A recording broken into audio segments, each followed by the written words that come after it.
what we call the inner core of the temporary flight restriction. So business travel, for example, the corporate jets that are based in Birmingham or any corporate jets coming in, those were not able to operate today. Or Bessemer either, probably. No, or the general aviation aircraft, not able to operate. So you couldn't fly in a Piper Cherokee or a Cessna 172, but if you were on Delta or Southwest and you're regularly scheduled, you got in, you got out fine, because those air carriers have to follow the TSA procedures. So those airplanes are all screened, unlike your private aircraft and your corporate aircraft. I mean, for a second, that was Valerie Jarrett getting down to the side of the plane, the limo close to us. There is the President of the United States bounding up the stairs. I was about to say, he's not wasting any time. Signature wave here. Into the plane he goes. They'll close one of these private doors here before they close the main cabin door. There you go. And we're probably 2 or 3 minutes from that door being sealed and Air Force One rolling out. Bye-bye, Birmingham. That's right. That was that way. Almost 3 hours to the minute that he touched down. Touchdown was about 1:51 seconds, I recall. So by the time they take off, it'll be almost exactly 3 hours before Air Force One's back on its way to Joint Force Base, Andrews Air Force Base in suburban Washington, D.C. You know, the little bump on the nose there, and you don't typically see that on the 747. That is the in-flight refueling capability. It's only 2 747s in the world have that capability, and it's the Air Force One 747s. I wonder if we can go to Fox 6 News reporter Melanie Posey, who is there at the airport. Do we have her available right now? I'm here, guys, yes. Yeah, well, Melanie, give us a feel of what you are seeing. Well, at this point in time, you're seeing the rest of the president's officials going up the front steps here, and then, Vincent, if you'll go to the back steps, you'll see other dignitaries, members, I think, of the national press. I think I may see some of them loading up as well. And, you know, it's funny you mentioned just how the president, like you said, just bounded up those steps. Hard not to notice what almost seemed like such almost a jubilant gesture, getting ready now for those steps to push away from Air Force One. You see them moving now, and you see the door there officially closing.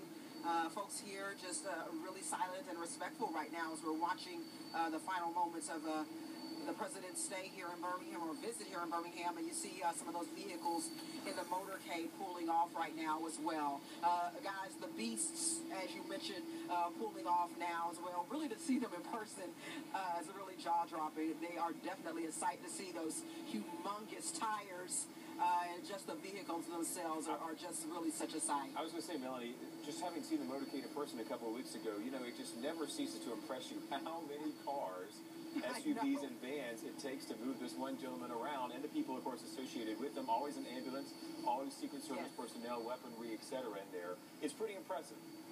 It is very impressive. And, you know, I think Steve was mentioning it earlier, you know, just the job, the fact that you have to be here so early, but really it is an honor. You know, regardless of your political views, this is the commander-in-chief of this country, whoever they might be at this time. It is really just an honor to be here and to bring this coverage to our audience on just visits like this.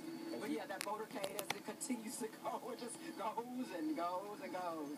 And Melanie, the sight here for our audience is just the sight of Air Force One is common, yet you know, amazing every time. It's something about the paint scheme, about the logo there on the side. There's a visual to it that's hard to describe unless you're seeing it, right? That is certainly true, Jonathan. You know, even when it was coming in, it was just the anticipation of when is it going to get here? But you just see those huge lights, and then, you know, you see it landing, and you realize when you're up close, you know, it's been here for the entire time that the president's been in town. And you're really just awestruck at how massive it is. And, you know, just folks who have been waiting here, different ones taking pictures. We, of course, took pictures as well, but really just an awesome sight to see this. Talked to one gentleman who said he had the chance during George W. Bush's tenure to be one of the ones that refueled Air Force One here in the air, and I asked him about that and just how awesome that was. Also had a chance to speak with Colonel Scott Grant, one of the ones who met the president when he came down the stairs, and he said, you know, I was really just struck by how sincere he was, and he said, the president said, please tell the men and women of the 117th Refueling Wing that I truly appreciate their service, and he said that was just really just an awesome experience for him to get that sentiment and pass on to the men and women here. So just a great day for these folks. Melanie, give us an idea of who is there is there a large contingent of media there, just local media? What? Give us a feel for that. Yeah, Janet, it's really surprising. We wondered if there would be more national media here, but for the most part, it's just our local television stations, newspapers. There are a couple of gentlemen here who are with the base that are doing it, I'm sure, for their own their own records. But yeah, for the most part, it's been just local media. The rules to get in here are just so stringent. We talked a little bit, and you heard Beth mention it as well, how we got here early. We brought our equipment and our live trucks down around 10:30, and then we had to leave and could not get back down here until 10:30. And I know it's going to get loud here if you hear those engines revving up.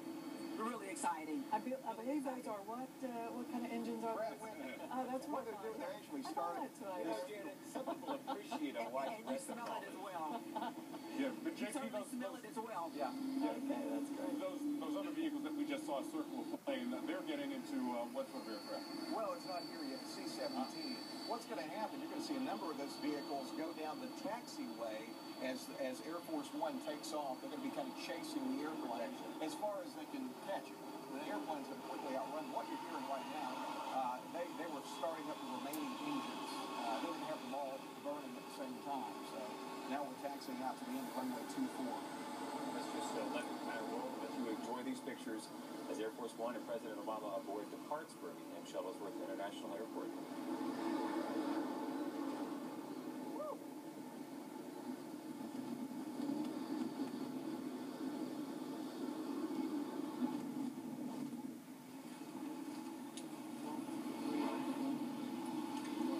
And JP, again, you were talking about where people should be looking to see it as it leaves. If you want to kind of look out over the old Caraway Hospital. Old Caraway Hospital, East Lake Boulevard, over the BJCC area, I-65. That area, you have a good shot of it. Even if you're in downtown Birmingham, you're looking up toward the BJCC, you're going to see it. You see it from Red Mountain here. And this direction of the takeoff, this is not like super secret, top secret information. This information is based on our winds, and our winds today are out of the southwest. So airplanes take off and land into the southwest. Rather gusty out there today. We've got about a 20-mile-per-hour wind at times out of the southwest. So he's going to have a little bit of a left crosswind when he takes off. And I would assume we may get a good shot from our tower cam up here as he crosses Caraway and starts to bank back towards the northeast, right? Yeah, what would be nice, and I don't know if this is going to happen, typically they would take off and they would make a right turn out and head back up to Washington, D.C., but of course, your Air Force One, they could always make a request to overfly the city of Birmingham, which is completely possible. I've got an aircraft radio over here. I'm waiting to hear those words, Air Force One, you're clear for takeoff. Gotcha, which we should hear just a moment again, using JP's side job, if you will, as his hobby as a general aviation pilot, who soon will be commercial and already is instrument rated to help us out as Air Force One gets ready to roll out here. I guess going, again, taxiing all the way down to the end of that 12,000-foot runway so they can take off into prevailing winds here.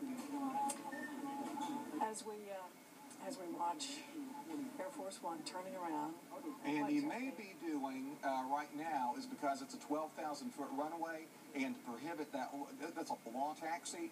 I bet they're going to do an intersection takeoff and not use the entire 12,000 feet. That may not happen. We're going to see what happens here. What's an intersection takeoff, JP? That's a lot of airlines do that, where you will not take up the entire runway. We're just going to see if he's going to make that turn there. He may not. Yeah, he's making the turn right now. So he didn't need all of that runway. No, nobody needs 12,000 feet. Very seldom do you need that. We want to thank our guest, Gwen Robinson, Director of Community Outreach for Jeff State Community College, and Michael Milner of the Alabama Asset Building Coalition. Both of them leaving our studio now. We thank them so much for their insight here into the statements by the President today. And now let's listen in to these powerful engines.